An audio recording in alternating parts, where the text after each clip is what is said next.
Bueno, la clase del día de hoy, viernes 21 de julio. Bueno, estábamos nosotros empezando y íbamos a leer los trabajitos.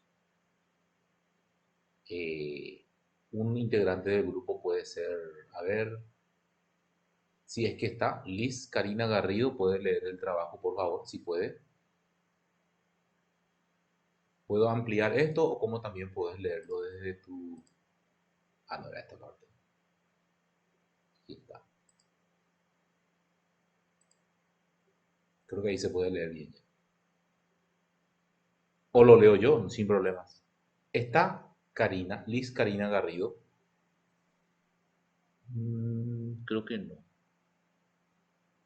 creo que no. Y Ismael Villalba, sí, Ismael está. Bien nomás, muy bien. Sí, señor, se escucha perfecto.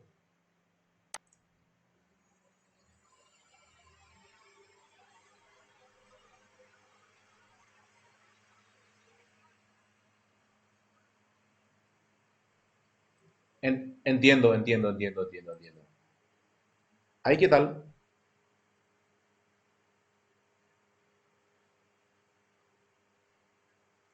Un poco más. Bueno,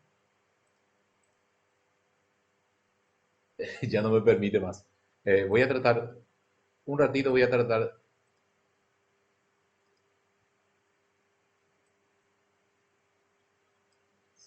Sí, adelante.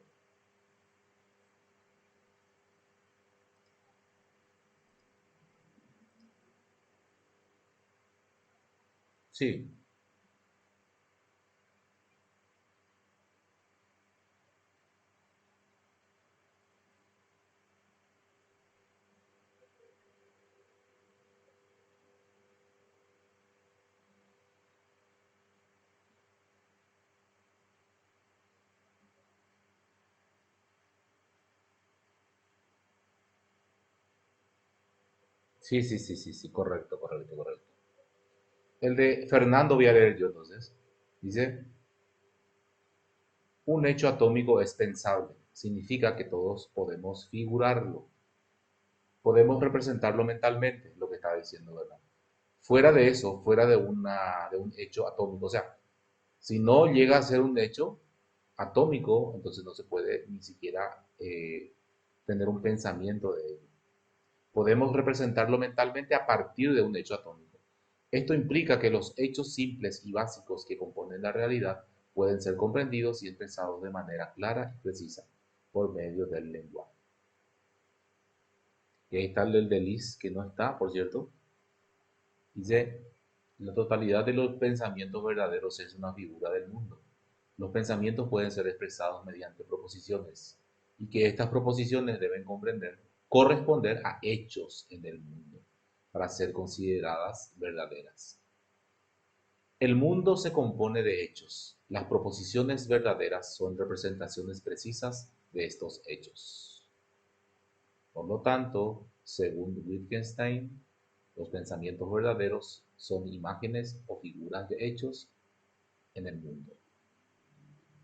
Y el de Adolfina Elizabeth Verdejos dice, la frase, el pensamiento contiene la posibilidad del estado de cosas que piensa.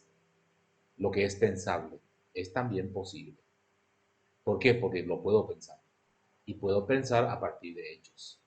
Uno se plantea o piensa en cosas lógicas que tengan relación con los hechos que representan, algo real o verdadero, tenga sentido y es posible realizarlo. Sí, pero a partir, convengamos que es a partir de hechos que son lógicamente pensables y por ende son lógicamente expresables. Bien, correcto. Aquí veo el trabajo de Hernán Martínez y su grupo, ¿verdad? Obviamente. Bien, vamos a ver quién puede leer este trabajito.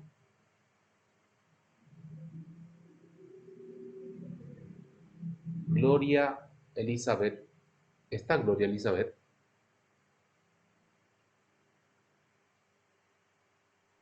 Parece que todos los que tienen que leer no están. Bueno, ¿alguien del grupo puede leer entonces? A ver, profesor Hernán, ¿puedes leer el trabajito? De hecho que no se está viendo, perdón. Ahí está. Ahí comparto. ¿Qué tal? Buenas noches. Ahí entró, qué suerte. Vamos a recibirle con fanfarria. Va a caer con un asado, perfecto. Profe Gloria, ¿qué tal, profe?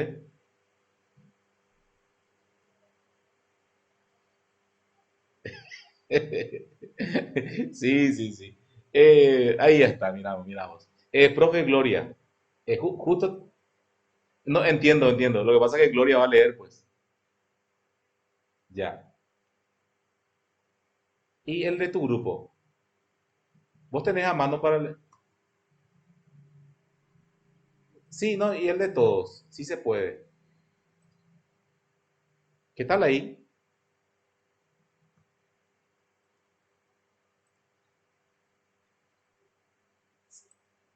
Exactamente, sí.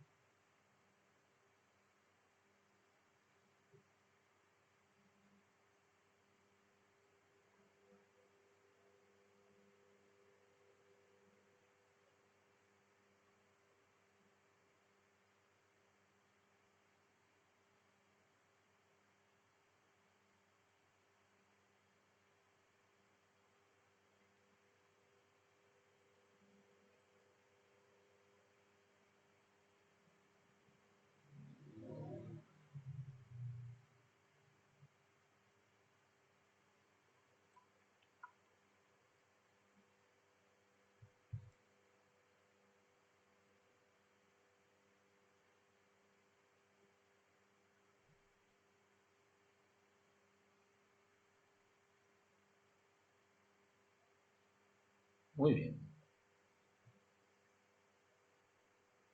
Sí,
es 2.0232.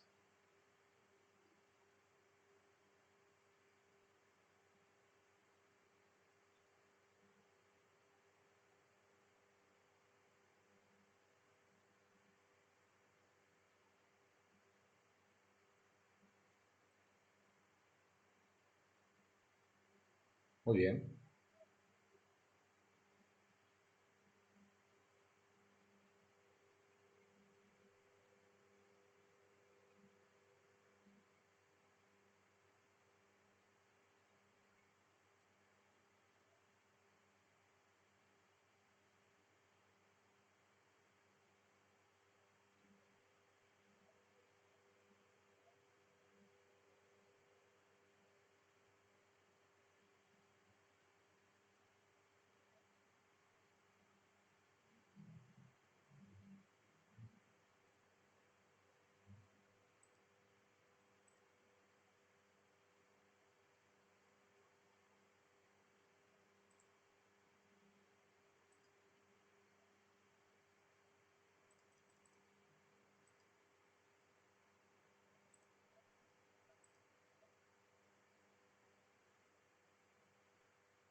Sí, así mismo. ¿Por alguien en específico, profe? Bueno.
Muy bien, muchas gracias, muchas gracias. Bien, ya aquí veo otro. Bueno, perfecto. Vuelvo entonces al trabajo práctico. El tercero, el grupo de Blas, puede ser. Buenas noches, adelante. Sí, señor.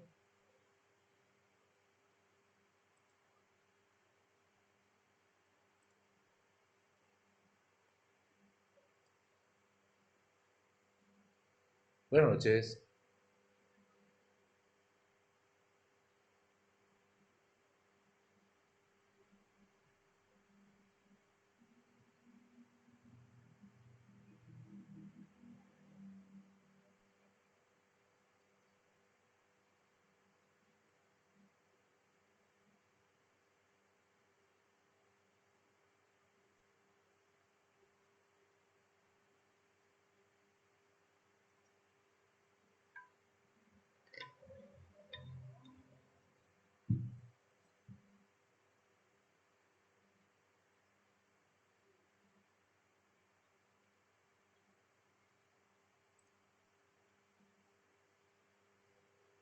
Sí,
sí.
Muy bien,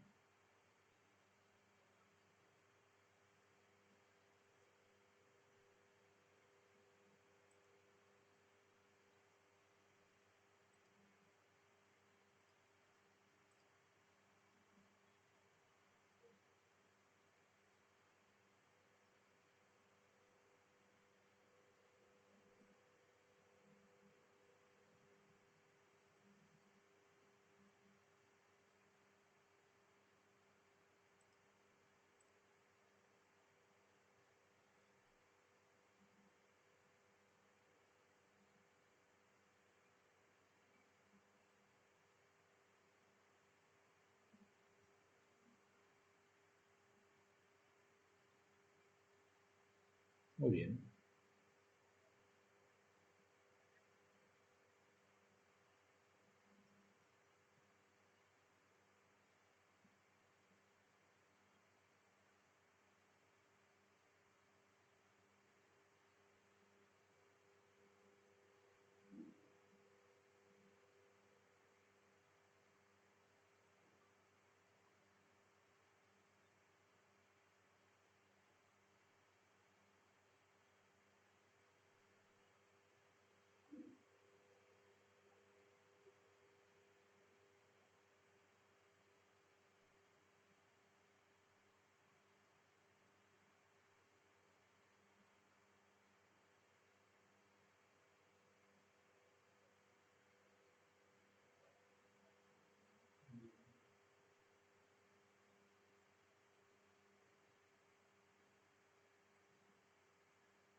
muy bien. Hola Cindy, ¿qué tal? La cumpleañera.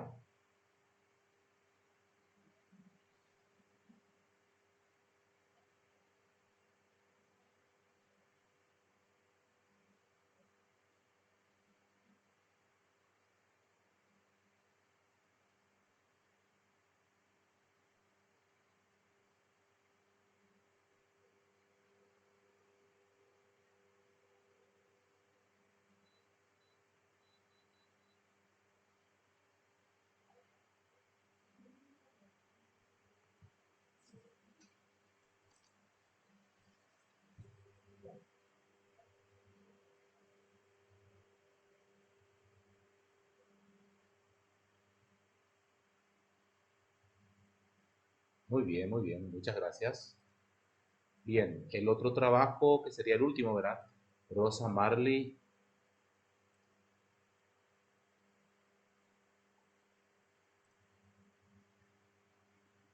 No-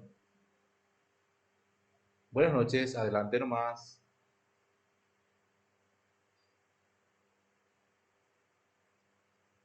Muy bien. Todo con música, ¿eh? A- Adelante, adelante. Pero tiene un lindo fondo, profe.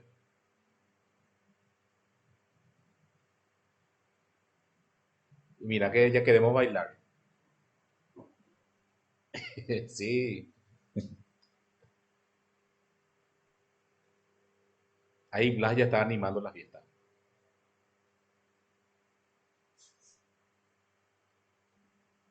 Sí, pega, la verdad que pega.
Sí, sí, muy bien.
Flora,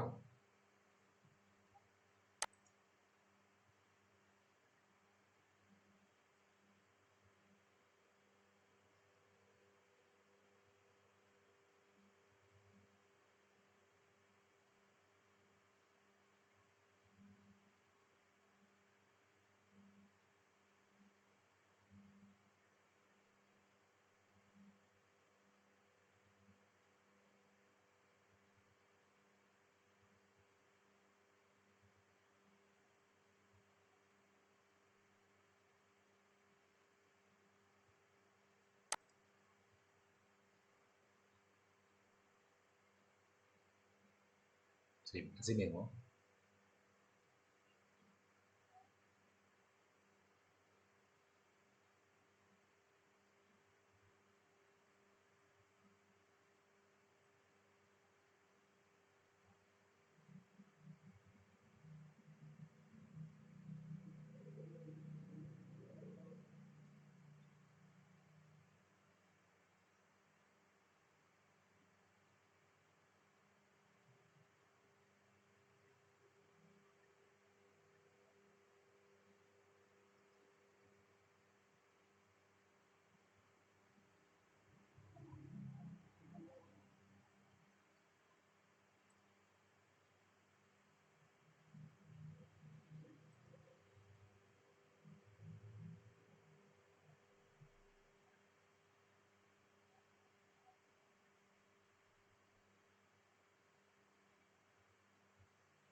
Bien,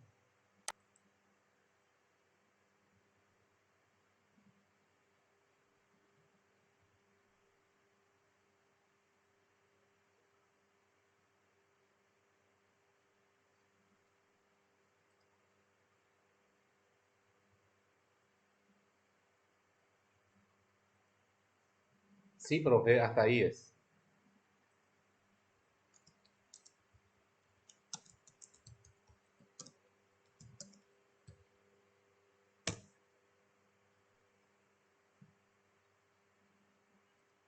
Bien, correcto.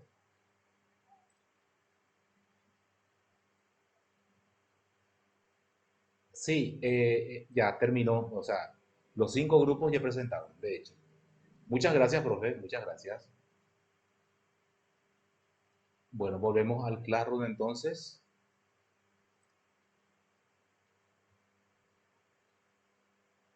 Sí, sí, adelante.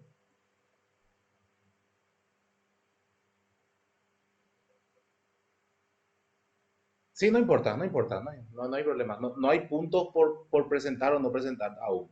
Nada más un poquitito para profundizar en el tema y comentar. Sí, entiendo. Eh, entonces, sí, justamente, sí, adelante.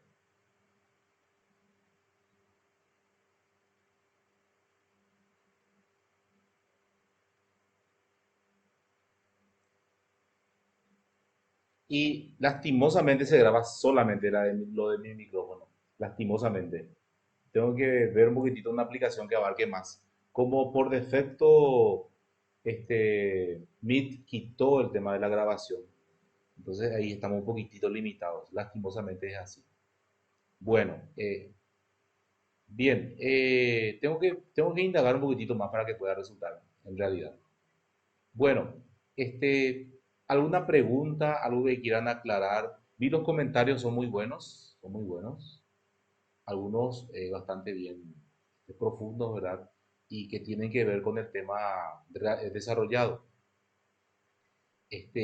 No vimos mucho lo de Ludwig. ¿Qué es lo que hacía el Círculo de Viena con Ludwig Wittgenstein? Y lo que hacía justamente es leerlo e interpretarlo.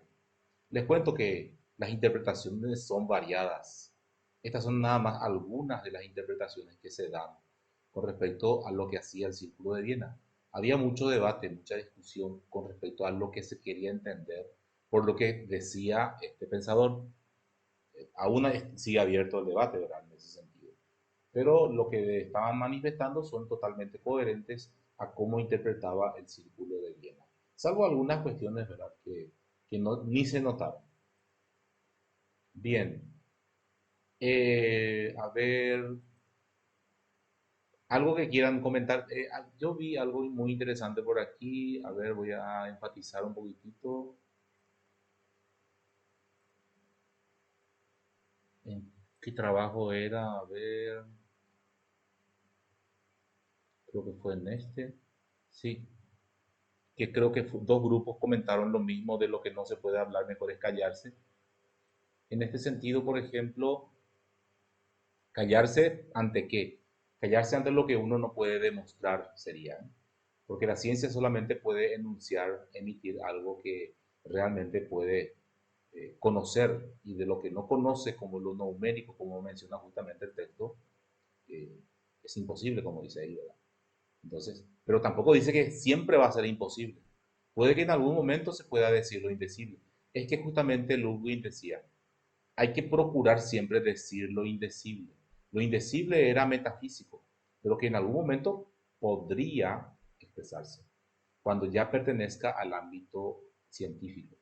Todo lo precientífico, como decían en el Círculo de Viena, puede en algún momento ser científico, pero todavía les falta algunas cuestiones importantes para que lo sea. Ejemplo, existir empíricamente.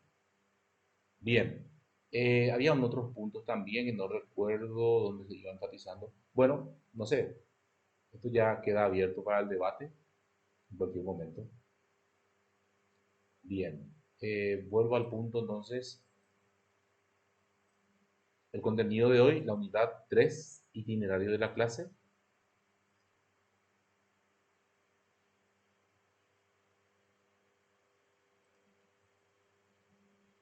Unidad 3 y 4 en realidad, como estaba mencionando, Bachelard y Popper.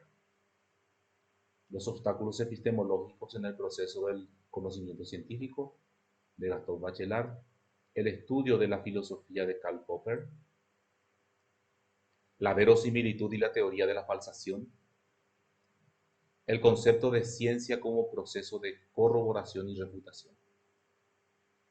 La agenda, saludo inicial, proyección de una diapositiva introductoria, proyección de las diapositivas sobre las unidades del día, realización de un cuestionario Google sobre Popper. Es un cuestionario de selección múltiple, de hecho. Esa es la tarea de hoy. Socialización. No precisamente hoy, pueden hacerlo en cualquier día de la semana, ¿verdad? Y el cierre.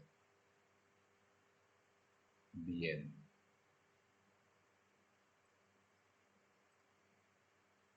Y este es el video introductorio.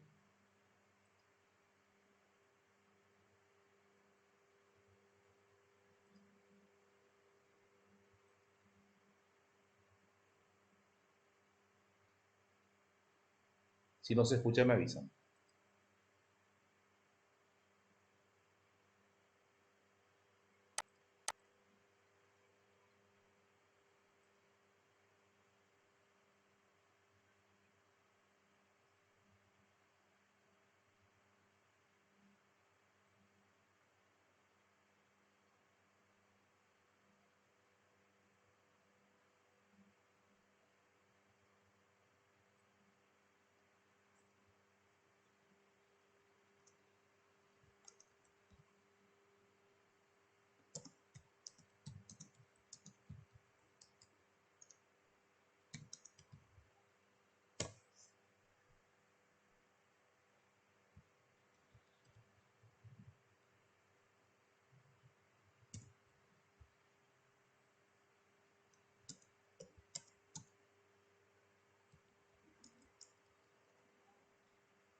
Bien, este video introductorio se refiere ya justamente a una de las obras de Gastón Bachelard, el epistemólogo en cuestión de hoy en día, del día de hoy, uno de ellos, ¿verdad? De hecho.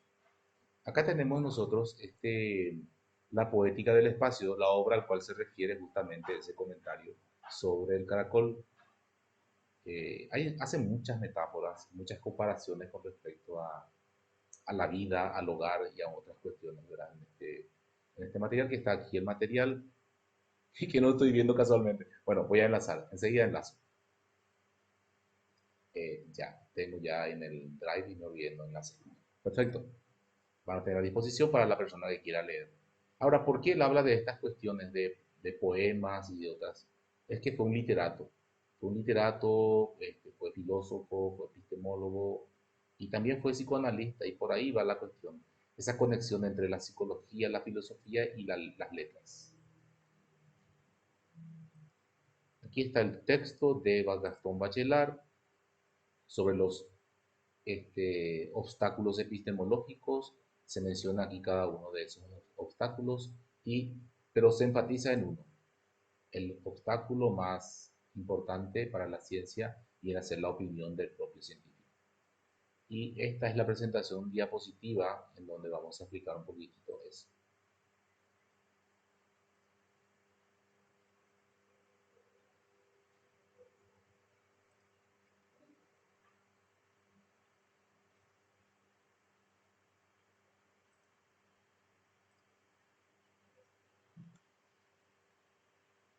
Gastón Bachelard, un tanto desprolijo por decirlo, ¿verdad? Nacía o nace el día 27 de junio de 1884 en París y muere el 16 de octubre de 1962. Fue un filósofo, epistemólogo, poeta, físico, profesor y crítico literario francés. En 1930 ejerció de profesor de filosofía en la Universidad de Dijon y finalmente le fue otorgada la cátedra de Historia y Filosofía de las Ciencias en la Universidad de la Sorbona. Estuvo interesado por la historia de la ciencia moderna o contemporánea y al mismo tiempo por la imaginación literaria, a la que dedicó una atención paralela.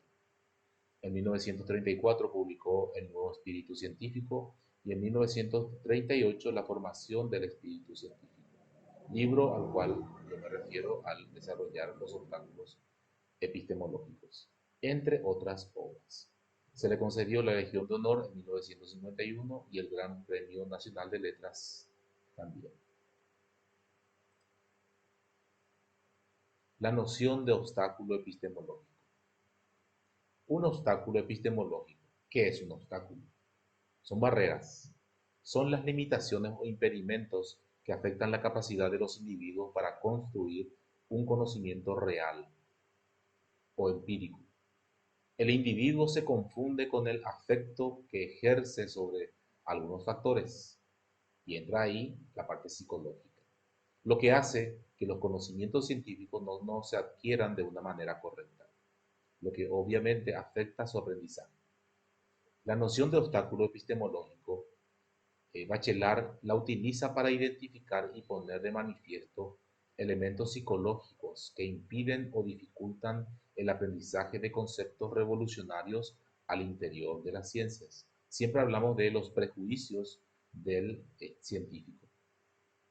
El conocimiento de lo real es una luz que siempre proyecta alguna sombra. Esta frase es muy interesante y también muy controversial.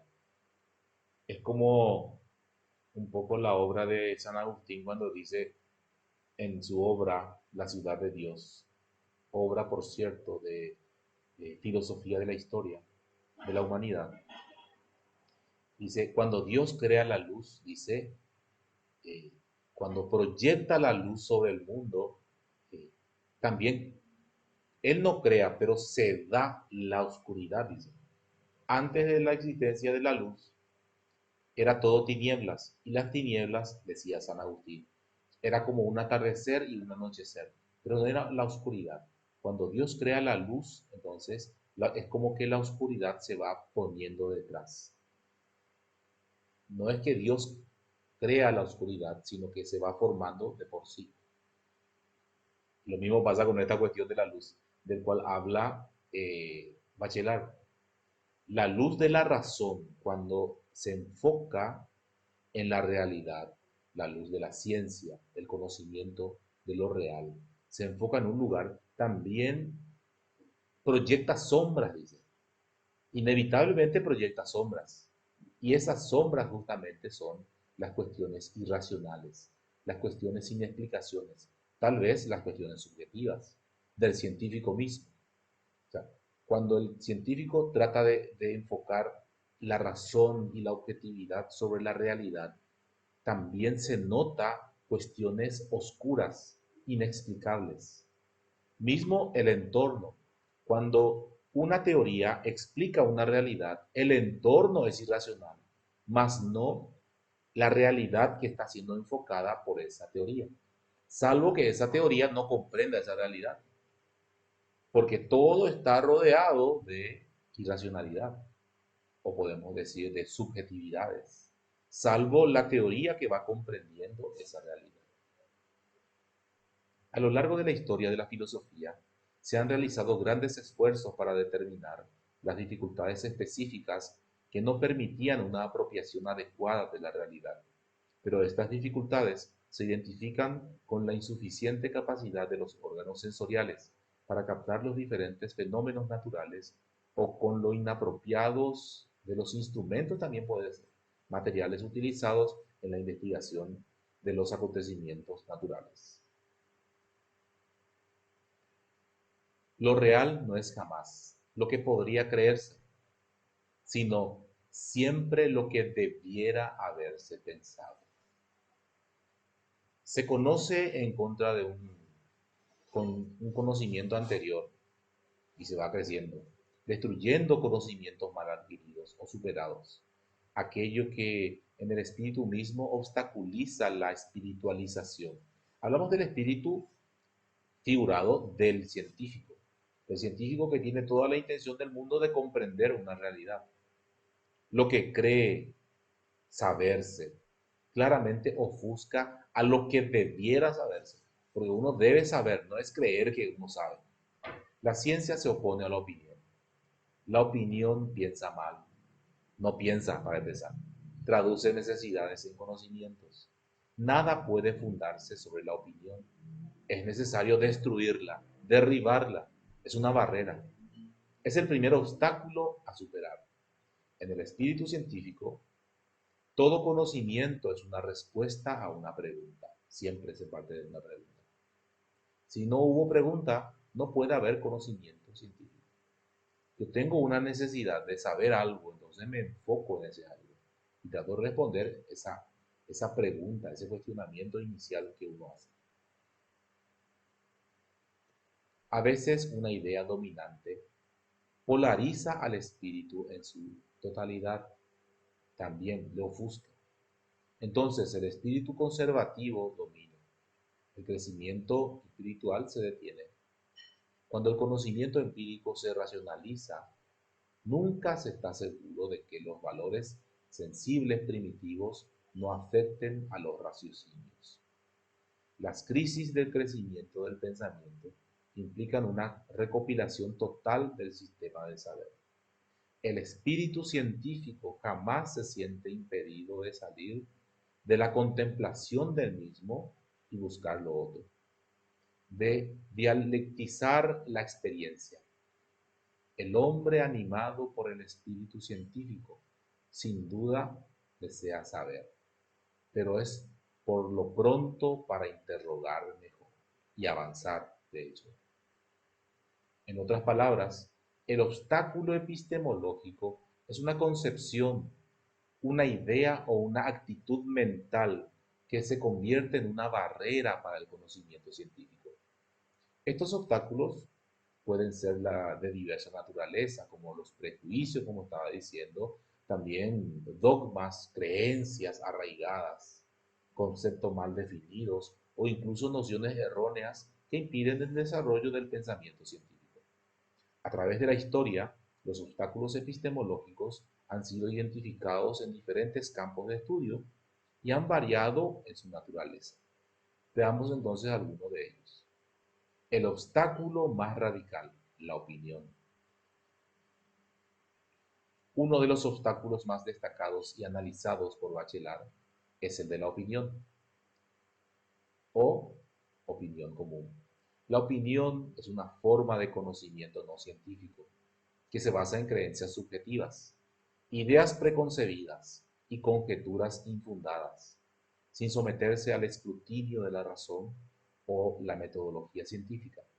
La opinión se transmite de generación en generación, a menudo apoyada en tradiciones culturales y sociales, y puede arraigarse profundamente en la mente de las personas.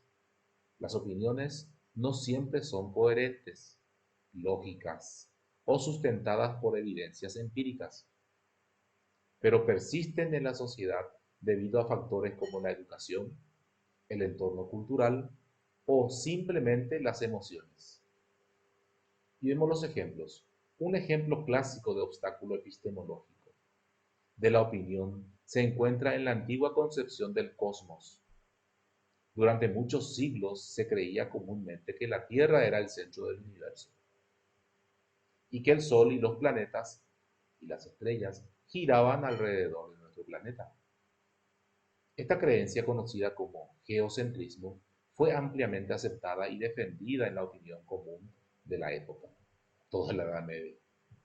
No fue hasta que científicos como Nicolás Copérnico y Galileo Galilei desarrollaron el heliocentrismo y propusieron que la Tierra giraba alrededor del Sol, que este obstáculo epistemológico de la opinión pudo ser superado y se avanzó hacia una comprensión más acertada de la estructura del universo. Otro ejemplo, más contemporáneo, el obstáculo epistemológico de la opinión podría ser la creencia popular de que el cambio climático no está relacionado con la actividad humana y que se trata de un fenómeno natural. Aunque la comunidad científica ya ha brindado amplias pruebas y consenso sobre la influencia humana en el cambio climático, algunas personas todavía se aferran a la opinión de que no hay un problema real o que no afecta tan gravemente. Estas opiniones pueden estar influenciadas incluso por intereses económicos, políticos o simplemente por una negativa de aceptar una visión del mundo que desafíe sus convicciones previas.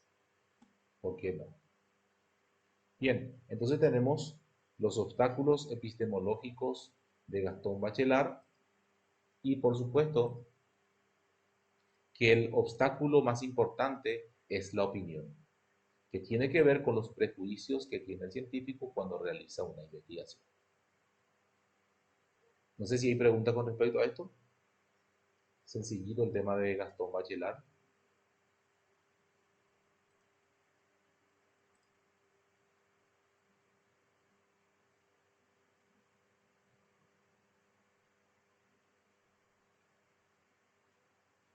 Bueno, perfecto.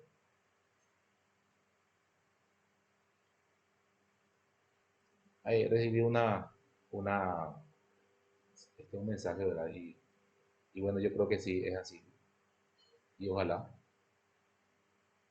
Yo creo que es así. Bueno, sigo. Estamos con la diapositiva de Popper, Karl Popper,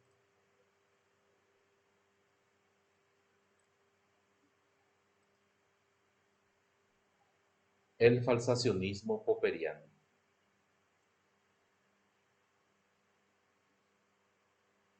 Karl Popper, filósofo británico de origen austriaco, vienés, por cierto, conocido por su teoría del método científico y por su crítica al determinismo histórico.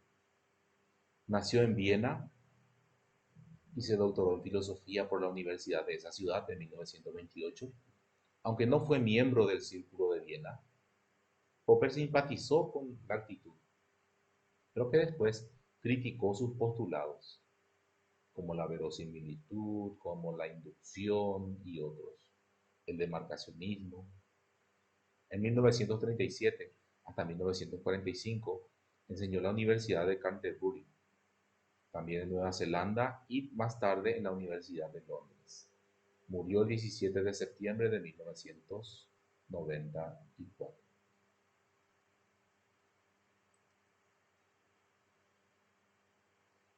Para los falsacionistas, la teoría guía la observación y por tanto la presupone. Recuerden, para los inductivistas, la observación dirige a la teoría. A partir de una determinada, a partir de un número determinado de observaciones, uno puede alcanzar justamente un principio general, una verdad general o universal. Entonces, se observa y después se emite una teoría.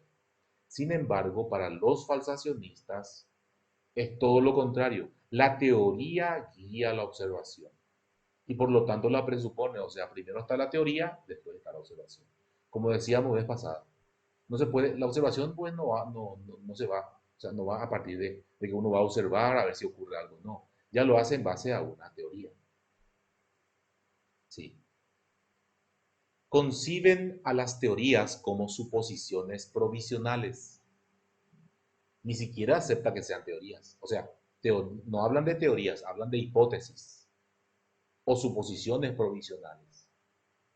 No pueden existir teorías, verdades, sino meras suposiciones, que deberán ser corroboradas por la observación y la experimentación. De no pasar la prueba, habrá que refutarlas y reemplazarlas por otras. Si bien no se puede decir que una teoría sea verdadera, ¿por qué? Porque son solamente hipótesis. Dice, la ciencia está compuesta por un conjunto de hipótesis, dice Popper. Sí se puede afirmar que es la mejor que se dispone. O sea, una teoría que sobrevive a las pruebas, esa es una hipótesis que sigue, pero que en algún momento va a caer. Es la mejor hasta el momento que se tiene. Ya no hay otra. La ciencia avanza en virtud de conjeturas, hipótesis y refutaciones. Cuando ya no nos sirve, cuando ya es falsa esa hipótesis, se refuta, se rechaza. La ciencia es considerada como un conjunto de hipótesis que deberán ser probadas en todo momento para explicar o describir aspectos del mundo. Si bien no todas las hipótesis pueden hacerlo, sí, todas deben ser falsables, es decir, susceptibles de ser falsadas. No dice falsas, no. Si son falsas, se desechan. Falsadas. Ver su grado de error, porque toda verdad tiene su grado de error. Cuando se emite una teoría, ya se emite también sus limitaciones. ¿Hasta qué punto puede explicar la realidad? En el caso de las vacunas son las teorías que comprenden una realidad, una enfermedad, un virus. Y el grado de efectividad uno ya lo sabe en el momento en que se emite esa teoría o esa vacuna.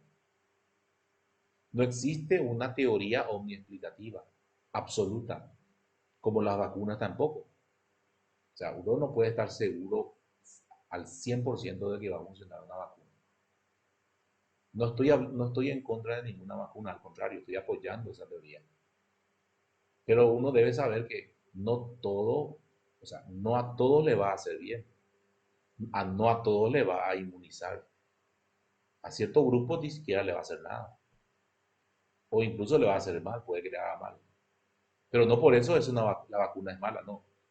Sigue siendo efectiva, o sea, sigue siendo buena. Es que tiene su margen de error, como toda teoría. En este caso, una vacuna. No Miren, que ni los virus son tan infalibles. Uno no puede decir que el virus es sí o sí te va a agarrar, sí o sí se va a pegar. No, ni el virus del VIH se le pega a todos. Hay un grupo al cual no va a desarrollar la enfermedad y a un grupo más reducido ni siquiera le va a afectar. Se va a enfermar, ni siquiera se le va a pegar el virus. Bueno, pero por eso uno va a jugar con esa cuestión, ¿verdad?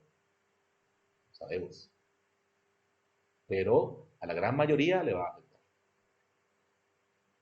Bien, nada más para explicar lo absoluto, que ni siquiera los virus son infalibles.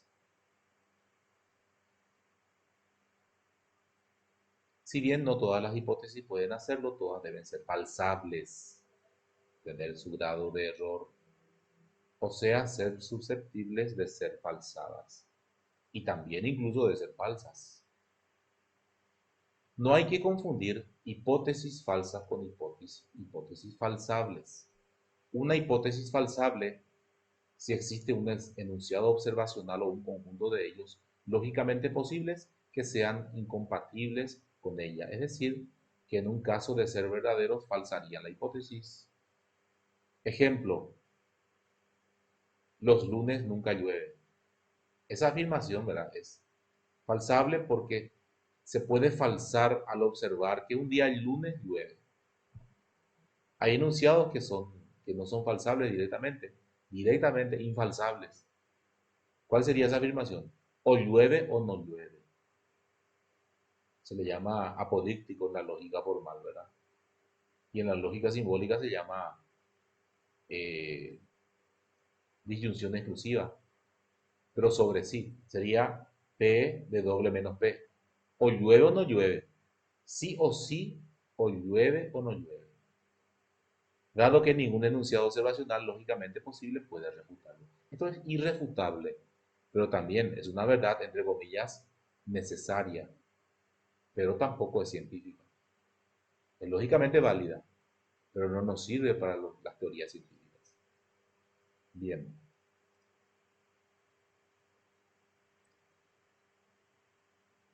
sí. Para el falsacionista, las hipótesis científicas deben ser falsables, además de informativas, dando cuenta de cómo el mundo se comporta en ciertas circunstancias y no cómo posiblemente podría hacerlo, pero no lo hace. Cuanto más falsable es una teoría, es mejor. Cuanto más falsable es una teoría, mejor. Es mejor. Las teorías con alto grado de falsabilidad son preferibles a las menos falsables. Cuanto más falsable sea una teoría, más afirma y mejor será entonces, siempre y cuando no sea falsada. Las teorías falsadas deben ser rechazadas terminantemente, por ser falsas. Los falsacionistas exigen que las teorías que se formulen sean sumamente falsables. Así, las teorías serán establecidas con claridad.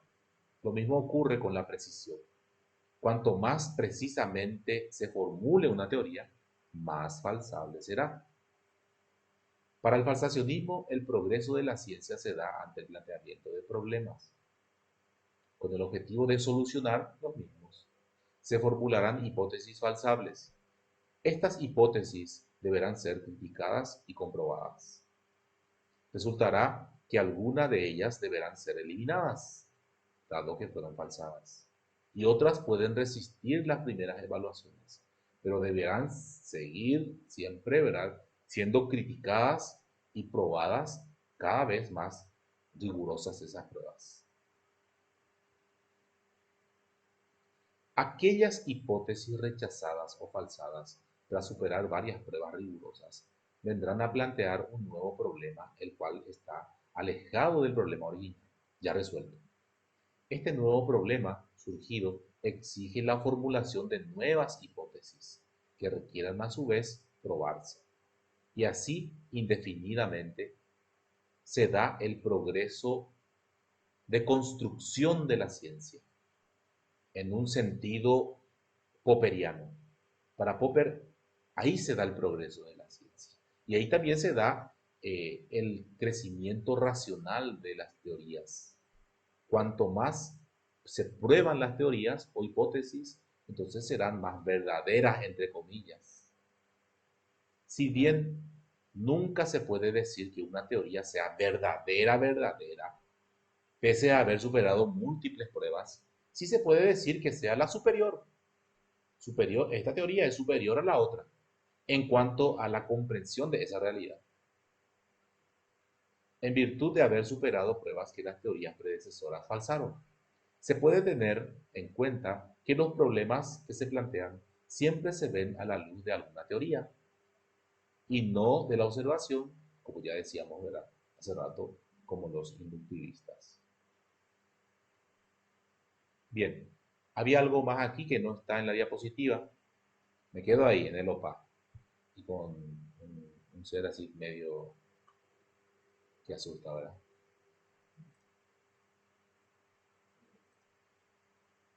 Bueno, vamos a ver un poquitito.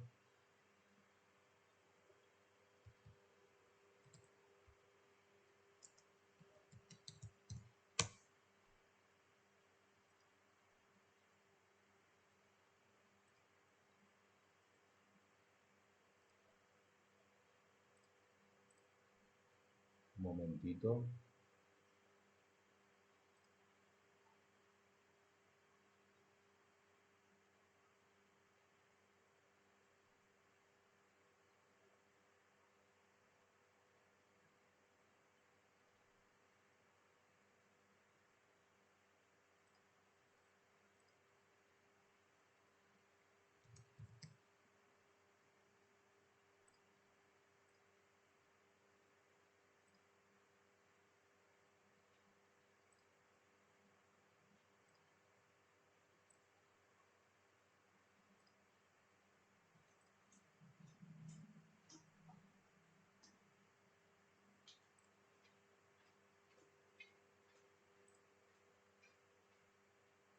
Bueno, tantas vueltas para una pizarra. Estoy buscando una pizarra virtual porque no preparé mi tablet.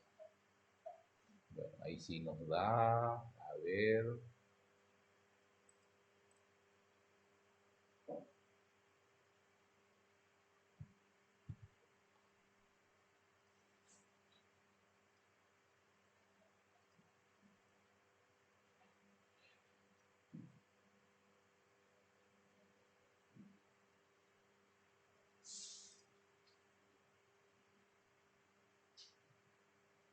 Ya.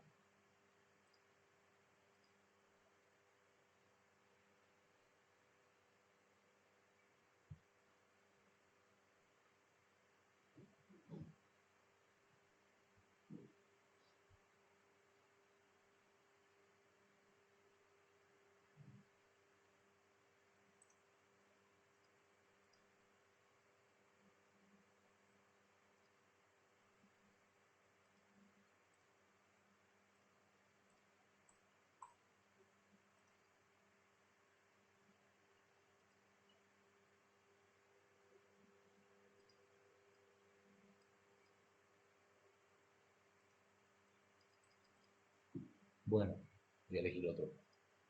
Definitivamente no funciona.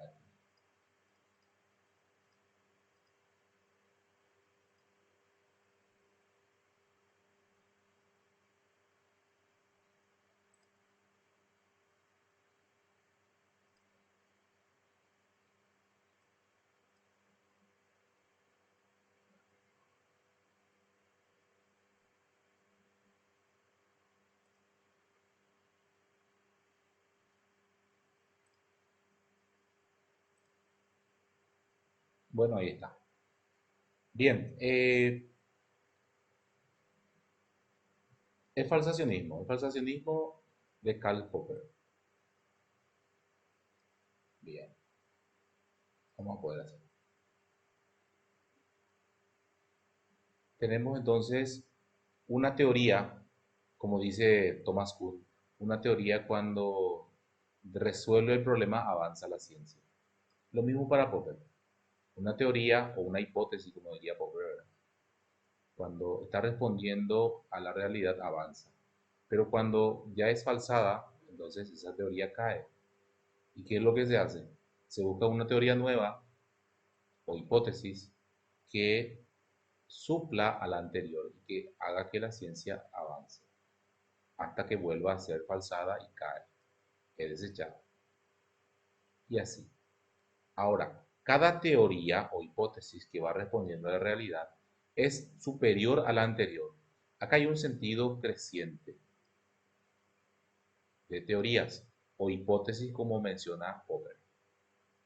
Hay un sentido de crecimiento de la ciencia y a la vez hay una aproximación a la verdad.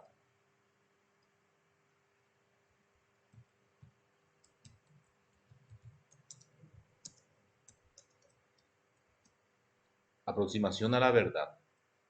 Y me voy a atrever a poner a la verdad absoluta. ¿Qué doy ahí? Bueno, aproximación a la verdad. Perfecto. No hay problemas. Se refiere a la verdad absoluta, a la perfección. De hecho, que Popper sabe que no existe tal verdad. La verdad absoluta. Sabemos que no existe tal verdad, pero a medida en que las hipótesis o teorías se van falsando, se va perfeccionando. A esa aproximación a la verdad, Popper lo denomina verosimilitud. La verosimilitud de Popper justamente es esa aproximación a la verdad absoluta. En la medida en que las teorías se van falsando, se van perfeccionando, se van volviendo más perfectas y más se aproxima a la verdad absoluta. Bien, esta es la teoría de Popper. Hasta aquí creo que no hay ninguna duda, creo. Puedes emitir las dudas. Bueno, ¿cuáles serían los errores aquí? Para Popper, justamente, el objetivo de la ciencia viene a ser buscar la verdad. Y pregunto yo, ¿cuál es el objetivo de la ciencia?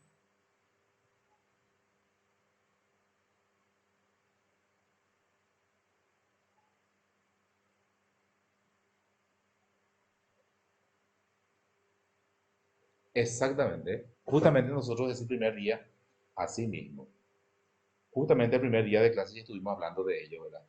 Y ya le estuve preparando para esa respuesta. Sí, excelente. El objetivo de la ciencia es resolver los problemas del hombre en su contexto y situación, como lo diría el epistemólogo Larry Lagan. Sí. Pero Popper en su época decía otra cosa, decía la aproximación a la verdad absoluta, porque se va perfeccionando y es la búsqueda de la verdad. De hecho que la ciencia busca la verdad, pero para resolver los problemas, y esas verdades son las teorías. Y esas teorías son fruto de investigaciones científicas que van comprendiendo realidades en base a problemáticas. Por eso es el planteamiento del problema, que es una pregunta que se va a responder justamente con esa investigación. Perfecto, es una verdad, es una teoría, pero el objetivo de la ciencia es resolver los problemas del hombre. Sin embargo, Popper nos dice, no, es justamente aproximarse a la verdad, buscar la verdad absoluta. De hecho, que nunca se va a encontrar.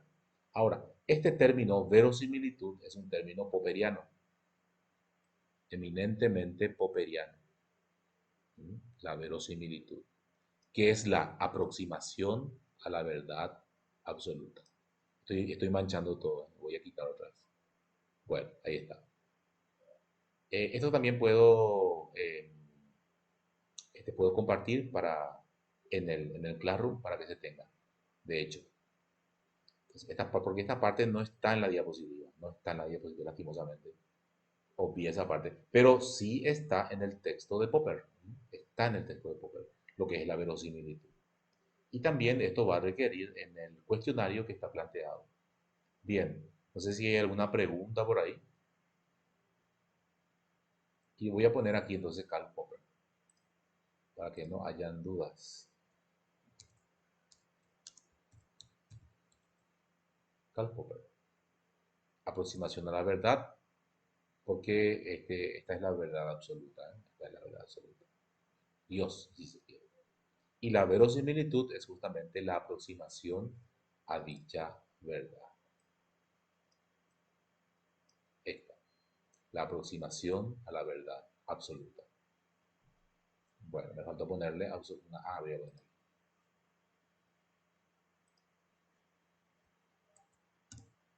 Absoluta. Ok. Bien, vuelvo al punto. No sé si dejé algo por aquí sin explicar. Pueden preguntar. Vamos a tratar de responder las preguntas.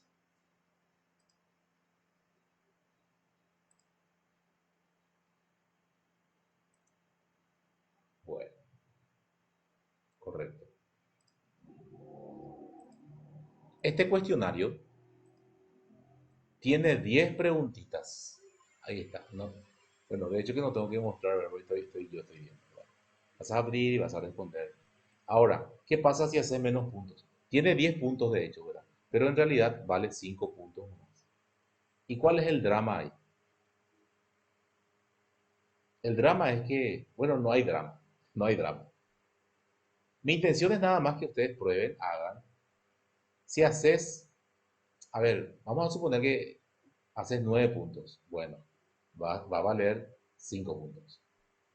Europea, profesor, 9 puntos y si me da 5 nomás. 5 nomás vale en total. ¿Está bien?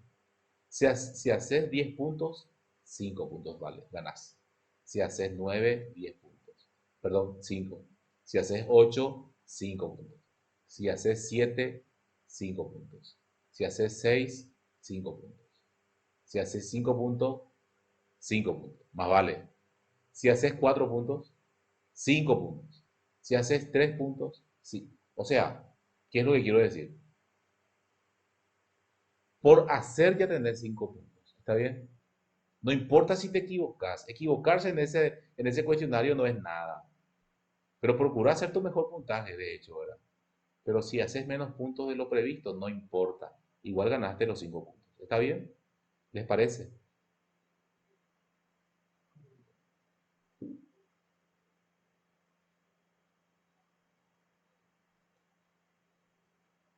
Perfecto, perfecto.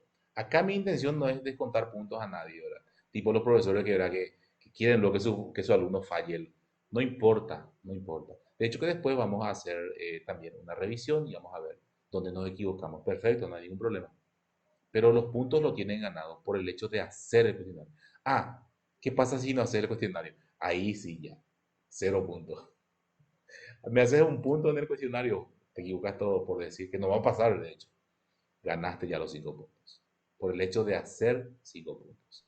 Bueno, creo que tiene que ser así. Creo que tiene que ser así. Recuerdo a la ex decana, eh, este, ¿cómo se llamaba? Celsa Bernal. Uf, nos metió en una licuadora. Ella misma le llamó así, la licuadora. Fecha límite para el cuestionario. Y podemos hacerlo durante esta semana. Yo creo. No hay fecha límite, de hecho, ¿verdad? Pero hagan ya, ¿eh? Hagan, no digo hoy. Mañana a la hora de la supuesta clase de mañana, ¿verdad? Que, ojo, mañana no hay clases. Pero sí el próximo sábado. O sea, no es el próximo sábado. De este sábado de noche, entonces tendríamos clase. Clase sincrónica a partir de las 10. Porque nosotros fijamos en que un día sí y otro día no. O sea, un viernes sí, hoy, y el próximo viernes no. Va a ser sábado. Pero de hecho que estaremos hablando durante la semana para fijar todo esto. ¿Les parece?